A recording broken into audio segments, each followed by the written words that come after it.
શહેરના સૌથી વ્યસ્ત ચાર રસ્તા પર જ્યારે લાલ લાઇટ થાય છે ત્યારે લોકો ઘડિયાળના કાંટા જુએ છે, પણ સ્નેહાની નજર રસ્તા પર દોડતા એ નાના છોકરાને શોધતી હોય છે.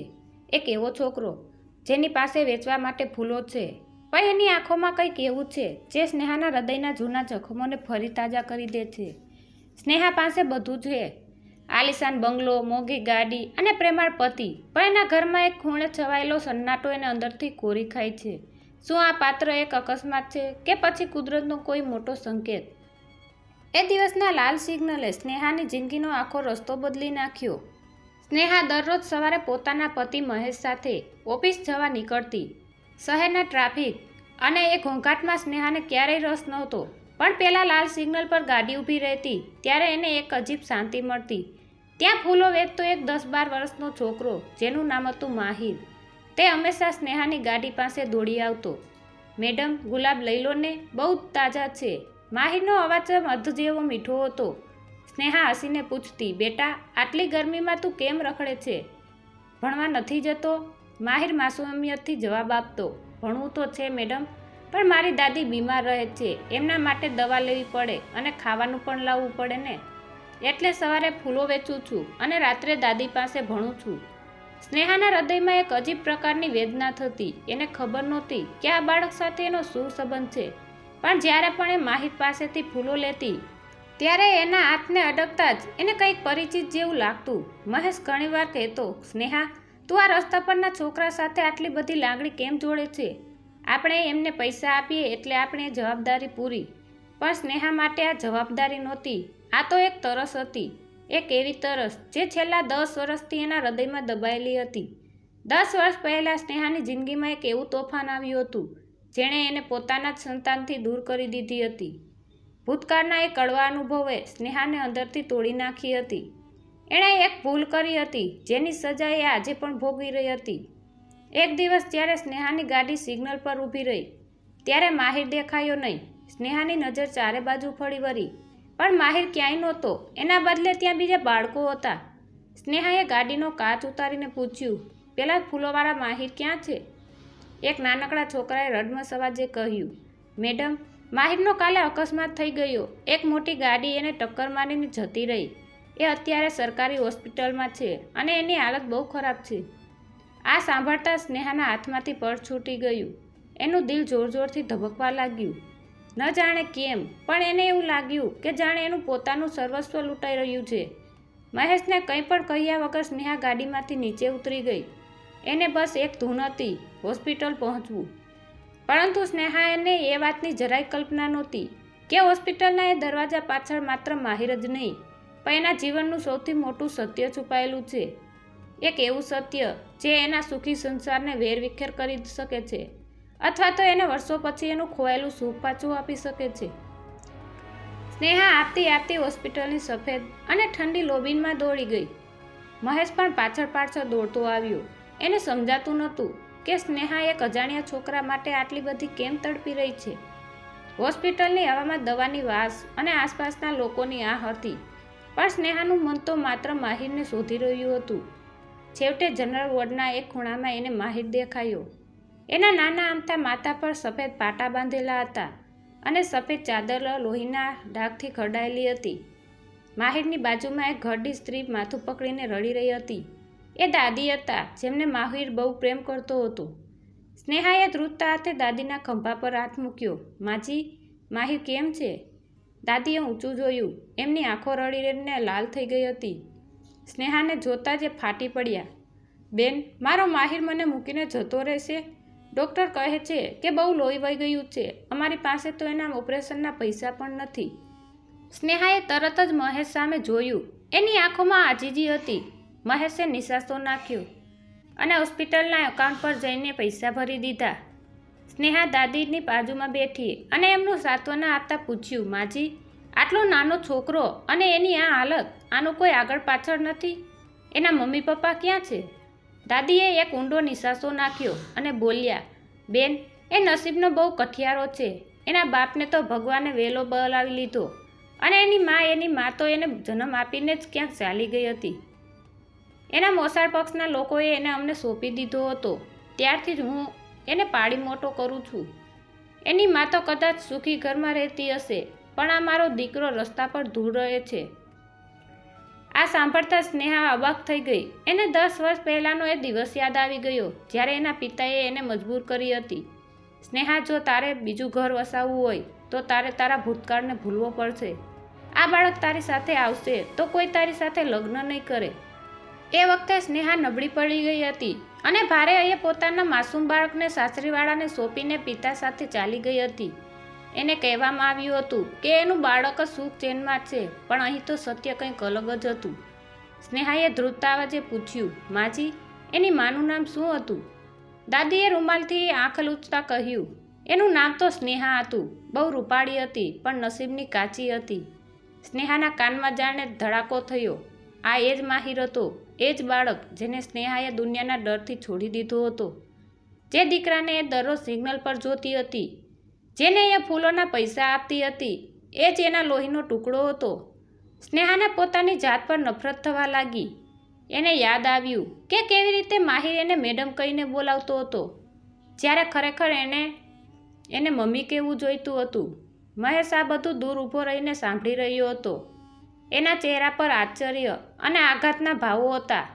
એને ખબર હતી કે સ્નેહાના પહેલાં લગ્ન થયા હતા, પણ એને એ નહોતી ખબર કે સ્નેહાને એક સંતાન પણ છે. સ્નેહાએ આ વાત આખા જગતથી છુપાવી રાખી હતી. સ્નેહા રડતી રડતી માહિરના બેડ પાસે ગઈ. એણે એનો નાનો હાથ પોતાના હાથમાં લીધો. બેટા, મને માફ કરી દે. તારી આ હાલત માટે હું જ જવાબદાર છું. ત્યાં જ ડૉક્ટર બહાર આવ્યા અને ગંભીર અવાજે બોલ્યા, ઓપરેશન કરવું પડશે, પણ લોહીની જરૂર છે. ઓ નેગેટિવ બ્લડ ગ્રુપ બહુ ઓછું મળે છે. જો 1 કલાકમાં લોહી નહીં મળે તો અમે આ બાળકને નહીં બચાવી શકીએ. સ્નેહા તરત જ બોલી ઉઠી, ડૉક્ટર, મારું લોહી લો. મારું ગ્રુપ પણ એ જ છે. હું એની માં, એટલે કે હું એની લોહી આપી શકીશ. સ્નેહાના શબ્દો લોબીમાં ગુંજી ઉઠ્યા. મહેશ, દાદી અને હોસ્પિટલનો સ્ટાફ બધા સ્નેહા સામે જોઈ રહ્યા. સ્નેહાની આંખોમાં આજે ડર નહીં, પણ એક માનો મક્કમ નિર્ધાર હતો. હોસ્પિટલના બ્લડ ડોનેશન રૂમમાં સ્નેહા સૂતી હતી. એના હાથમાં સોય ભોંકાયેલી હતી અને એક પાઇપ દ્વારા એનું લોહી ધીમે ધીમે માહિરના જીવ માટે વહી રહ્યું હતું. સ્નેહાની આંખો છત સામે સ્થિર હતી, પણ એનું મન ભૂતકાળના કડવા સ્મરણો ખોવાયેલું હતું. એને યાદ આવતું હતું કે કેવી રીતે એણે સમાજના ડરથી પોતાના જ કાળજાના ટુકડાને પરાયો કર્યો હતો. આજે એ જ લોહી માહિરની નસોમાં જઈને એને નવું જીવન આપવાનું હતું. રૂમની બહાર મહેશ સ્તબ્ધ થઈને ઊભો હતો. એના કાનમાં હજુ પણ પેલા દાદીના શબ્દો ગૂંજતા હતા, જેને એણે અત્યાર સુધી નિસંતાન માની હતી, જેને અત્યાર દુનિયાની શ્રેષ્ઠ પત્નીનો દરજ્જો આપ્યો હતો. એની પાસે આટલું મોટું સત્ય છુપાયેલું હતું. મહેશના મનમાં ગુસ્સો અને દુઃખનો જ્વાળામુખી ફાટ્યો હતો. એને છેતરાયાની લાગણી થઈ રહી હતી. લોહી આપ્યા પછી સ્નેહા નબળા પગે બહાર આવી. એની નજર મહેશ સાથે ટકરાઈ. મહેશની આંખોમાં ધિક્કાર હતો. કેમ સ્નેહા, આટલું મોટું જૂઠ? મહેશનો અવાજ ઠંડો અને ધારદાર હતો. મેં તને હંમેશા પ્રેમ કર્યો, તારો સાથ આપ્યો, પણ તે મને ક્યારેય આ બાળક વિશે કેમ ન જણાવ્યું? શું હું એટલો પથ્થર હૃદયનો હતો કે તારા દીકરાને ન સ્વીકારત? સ્નેહા ધ્રુસકે ને ધ્રુસકે રડી પડી. મહેશ, હું ડરપોક હતી. મારા પિતાએ મને ડરાવી હતી કે જો હું આ વાત કહીશ તો મારું બીજું ઘર બરબાદ થઈ જશે. મને લાગ્યું હતું કે માહિર એના દાદા દાદી સાથે સુખી હશે. મને નહોતી ખબર કે મારો દીકરો રસ્તા પર ફૂલો વેચે છે. સુખની કિંમત તે એક માસૂમ બાળકના બાળપણથી ચૂકવી છે. સ્નેહા, મહેશે મોઢું ફેરવી લીધું. આજે મને તારા પર નહીં, પણ તારા પ્રેમ પર શંકા થાય છે. આટલું કહીને મહેશ હોસ્પિટલના પગથિયાં ઉતરી ગયો. સ્નેહા એકલી પડી ગઈ. એક બાજુ એનો દીકરો મોત સામે લડી રહ્યો હતો અને બીજી બાજુ એનો સંસાર વિખરાઈ રહ્યો હતો. માહિરનું ઓપરેશન સફળ રહ્યું, પણ એને હજુ હોશ નહોતો આવ્યો. સ્નેહા આખી રાત માહિરના બેડ પાસે બેસી રહી. એણે જોયું કે માહિરના હાથમાં હજુ પણ પેલી ફૂલોની સુગંધ જાણે મહેકી રહી હતી. પેલા ઘરડા દાદી બાજુમાં બેઠા બેઠા માળા ફેરવતા હતા. દીકરી, દાદીએ ધીમેથી કહ્યું, તું ભલે આજે મોટી ગાડીમાં ફરે છે, પણ તારા ચહેરાની રેખાઓ બધું કહી આપે છે. તું એ જ સ્નેહા છે ને, જે મારા દીકરાની વહુ હતી. મેં તને ઓળખી લીધી હતી, પણ તારી અમીરી જોઈને હું ચૂપ રહી. સ્નેહા દાદીના પગમાં પડી ગઈ. માજી, મને સજા આપો, પણ મારા માહિરને બચાવી લો. હવે હું એને ક્યાંય નહીં જવા દઉં. સવારના 4 વાગ્યા હતા. અચાનક માહિરના શરીરમાં સળવળાટ થયો. એણે ધીમેથી આંખો ખોલી. એની નજર સામે સ્નેહાનો ચહેરો હતો. માહિરે માસૂમિયતથી પૂછ્યું, મેડમ, તમે અહીં? મારા ફૂલો ક્યાં છે? દાદીની દવા લેવા જવાનું છે. સ્નેહાએ માહિરનો હાથ પોતાના ગાલ પર મૂક્યો અને રડતા રડતા હસી પડી. બેટા, હવે તારા ફૂલો વેચવા જવાની જરૂર નથી. તારી મમ્મી આવી ગઈ છે. માહિર આશ્ચર્યથી સ્નેહા સામે જોઈ રહ્યો. એને સમજાતું નહોતું કે જેને એ મેડમ કહેતો હતો એ આજે મમ્મી કેમ કહે છે. પણ સ્નેહાના સ્પર્શમાં કંઈક એવી જાદુઈ ઊફ હતી કે માહિર અજાણતા જ એને વળગી પડ્યો. પરંતુ બહાર હોસ્પિટલના ગેટ પર મહેશ પોતાની ગાડીમાં બેસીને કોઈક મોટો નિર્ણય લઈ રહ્યો હતો. માહિરને હોશ તો આવી ગયો હતો, પણ સ્નેહાના જીવનમાં લાગેલી આગ હજુ શમી નહોતી. હોસ્પિટલના એ નાના રૂમમાં માહિરનો હાથ પકડીને બેઠેલી સ્નેહા સતત બહારના દરવાજા તરફ જોતી હતી. એને આશા હતી કે મહેશ પાછો આવશે. એને આશા હતી કે જે પ્રેમ પર એને ગર્વ હતો એ પ્રેમ આટલી જલ્દી દમ નહીં તોડે. 2 દિવસ વીતી ગયા. મહેશનો કોઈ ફોન કે મેસેજ નહોતો. સ્નેહાએ નિર્ણય કરી લીધો હતો કે હવે ગમે તે થાય એ માહિરને પોતાની સાથે જ રાખશે. દાદીની હાલત પણ નાજુક હતી અને માહિરને અત્યારે સૌથી વધુ જરૂર એની માની હતી. સ્નેહાએ પોતાની બધી બચત ભેગી કરી માહિરની સારવારમાં લગાવી દીધી. 3જા દિવસે સાંજે જ્યારે સ્નેહા માહિરને જમાડી રહી હતી ત્યારે અચાનક દરવાજો ખુલ્યો. સામે મહેશ ઊભો હતો. એની આંખોમાં લાલ હતી, જાણે એ 2 દિવસથી સૂતો નહોતો. સ્નેહા ઊભી થઈ ગઈ. એની આંખોમાં ડર હતો કે કદાચ મહેશ છૂટાછેડાના કાગળ લઈ આવ્યો હશે. મહેશ ધીમેથી માહિરના બેડ પાસે આવ્યો. માહિરે માસૂમિયતથી પૂછ્યું, સાહેબ, તમે પહેલાં મેડમ સાથે આવતા હતા ને? તમે કેમ રડો છો? મહેશે માહિરના માથા પર હાથ મૂક્યો અને પછી સ્નેહા તરફ જોઈને બોલ્યો, સ્નેહા, આ 2 દિવસ મેં નરક જેવી પીડામાં વિતાવ્યા છે. મારો ગુસ્સો તારા જૂઠાણા પર હતો, તારા ભૂતકાળ પર નહીં. પણ જ્યારે મેં શાંતિથી વિચાર્યું ત્યારે મને સમજાયું કે તારી મજબૂરી કેટલી મોટી હશે કે તારે તારા જ લોહીને પરાયું કરવું પડ્યું. સ્નેહા સ્તબ્ધ થઈને સાંભળી રહી હતી. મહેશે આગળ કહ્યું, જો હું તને પ્રેમ કરતો હોઉં તો મારે તારા દરેક પાસાને સ્વીકારવો જોઈએ. આ બાળક તારો ભૂતકાળ હોઈ શકે છે, પણ એ આપણું ભવિષ્ય પણ બની શકે છે. મેં ઘરે મમ્મી પપ્પા સાથે વાત કરી લીધી છે. શરૂઆતમાં એ લોકો ના પાડતા હતા, પણ જ્યારે મેં એમને માહિરની હાલત વિશે જણાવ્યું ત્યારે એમનું દિલ પણ પીગળી ગયું. સ્નેહાની આંખોમાંથી ખુશીના આંસુ વહેવા લાગ્યા. એણે ક્યારેય વિચાર્યું નહોતું કે મહેશ આટલી ઉદારતા બતાવશે. મહેશે સ્નેહાનો હાથ પકડ્યો અને કહ્યું, આપણે માહિરને આપણા ઘરે લઈ જઈશું. એ રસ્તા પર ફૂલો નહીં વેચે, પણ આપણા બગીચામાં ફૂલની જેમ ખીલશે. અને આ માજી, જેમણે આટલા વર્ષો સુધી તારા દીકરાને સાચવ્યો, એમને પણ આપણે એકલા નહીં મૂકીએ.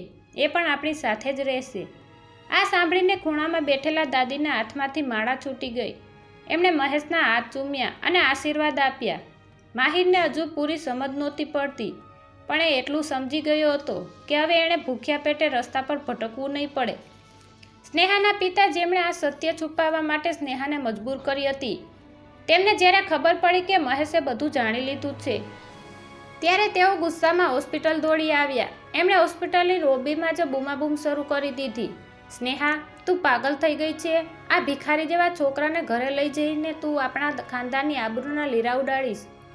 પિતાના આ શબ્દો સાંભળીને સ્નેહા અંદરથી કાપી ઉઠી. પણ આ વખતે એ 10 વર્ષ પહેલાંની અબળા સ્નેહા નહોતી. એણે પોતાના પિતાની આંખોમાં આંખ પરોવીને જે જવાબ આપ્યો એ સાંભળીને આખી લોબીમાં સન્નાટો છવાઈ ગયો. હોસ્પિટલની લોબીમાં સ્નેહાના પિતાનો અવાજ ગુંજી રહ્યો હતો, પણ સ્નેહાના ચહેરા પર આજે કોઈ ડર નહોતો. એણે મક્કમ અવાજે કહ્યું, પપ્પા, 10 વર્ષ પહેલાં હું એક દીકરી તરીકે હારી ગઈ હતી અને તમે એક પિતા તરીકે. તમે તમારી આબરૂ બચાવવા માટે મારા કાળજાના ટુકડાને રસ્તા પર ફેંકી દીધો હતો. પણ આજે હું એક માં છું અને એક માં ક્યારેય હારતી નથી. જો આ છોકરો ભિખારી છે તો એના જવાબદાર તમે અને હું છીએ. આજ પછી મારે એ આબરૂની જરૂર નથી જે મને મારા સંતાનથી દૂર કરે. સ્નેહાના પિતા સ્તબ્ધ થઈ ગયા. એમની પાસે કોઈ જવાબ નહોતો. મહેશે આગળ વધીને સ્નેહાનો હાથ પકડ્યો અને પિતાને ઉદ્દેશીને કહ્યું, સર, આબરૂ કપડાં કે ગાડીઓથી નથી વધતી, પણ આપણા કર્મોથી વધે છે. આજે માહિર અમારો દીકરો છે અને આ માજી અમારા ઘરના વડીલ. પિતા નીચું જોઈને ત્યાંથી ચાલ્યા ગયા. 1 અઠવાડિયા પછી હોસ્પિટલમાંથી રજા મળી. મહેશ અને સ્નેહા માહિર અને દાદીને લઈને પોતાના ઘરે આવ્યા. ઘરના ઉંમરે મહેશની મમ્મી એટલે કે માહિરની નવી દાદી આરતી લઈને ઊભા હતા. એમણે હસતા મુખે માહિરનું સ્વાગત કર્યું. માહિર માટે આ બધું એક સપના જેવું હતું. જે છોકરો કાલે રસ્તા પર ધૂળ ખાતો હતો, આજે એ મખમલના સોફા પર બેઠો હતો. થોડા દિવસો પછી માહિરનું એડમિશન શહેરની સૌથી સારી સ્કૂલમાં કરવામાં આવ્યું. સ્નેહા પોતે એને તૈયાર કરતી, એના માટે ભાવતું જમવાનું બનાવતી અને રાત્રે એને વાર્તાઓ સંભળાવીને સુવડાવતી. માહિર હવે સ્નેહાને મેડમ નહીં પણ મમ્મી કહીને બોલાવતો. એના અવાજમાં જે મીઠાશ હતી એ સ્નેહાના જીવનમાં તમામ દુઃખોને ધોઈ નાખતી હતી. એક સાંજે મહેશ અને સ્નેહા ગેલેરીમાં બેઠા હતા. માહિર નીચે બગીચામાં રમી રહ્યો હતો. મહેશે સ્નેહાનો હાથ પકડીને કહ્યું, સ્નેહા, આજે મને સમજાયું કે પરિવાર માત્ર લોહીના સંબંધોથી નથી બનતો, પણ એકબીજાને સ્વીકારવાની હિંમતથી બને છે. આપણું ઘર આજે ખરેખર પૂર્ણ લાગી રહ્યું છે. સ્નેહાની આંખો ભરાઈ આવી. એણે જોયું કે લાલ સિગ્નલ પર મળેલો એ નાનકડો છોકરો આજે એના જીવનનો સૌથી મોટો પ્રકાશ બની ગયો હતો. જે ઘર અત્યાર સુધી માત્ર ઈંટોનું મકાન હતું, એ આજે મમતા અને વિશ્વાસનું સાચું ઘર બની ગયું હતું. જિંદગીમાં ક્યારેય કોઈ પરિસ્થિતિ કાયમી નથી હોતી. આપણે એક ભૂલ આપણને વહાલાઓથી દૂર કરી દે છે, પણ સાચો પસ્તાવો અને નિસ્વાર્થ પ્રેમ તૂટેલા સંબંધોને ફરીથી જોડી શકે છે. સંતાન ગમે તેટલા હાલતમાં હોય, એ મા બાપ માટે ઈશ્વરનું વરદાન છે. આબરૂ કે સમાજના ડરથી ક્યારેય પોતાની મમતાનો સોદો ન કરવો જોઈએ. મિત્રો, આ વાર્તા આપણને શીખવે છે કે દુનિયામાં ગમે તેટલો મોટો ગુનો થયો હોય, પણ જો હૃદયમાં પ્રેમ અને પસ્તાવો હોય તો ઈશ્વર પણ માફી આપે છે. જો તમને આ વાર્તા ગમી હોય અને સ્નેહાના મહેશનો નિર્ણય સાચો લાગ્યો હોય તો આ વિડીયોને લાઈક જરૂર કરજો. તમારા જીવનમાં પણ કોઈ એવી ઘટના બની છે જ્યાં પ્રેમે બધું બદલી નાખ્યું હોય? કોમેન્ટમાં અમને જણાવજો. આવી જ હૃદયસ્પર્શી વાર્તાઓ સાંભળવા માટે અમારી ચેનલ સબસ્ક્રાઈબ કરો.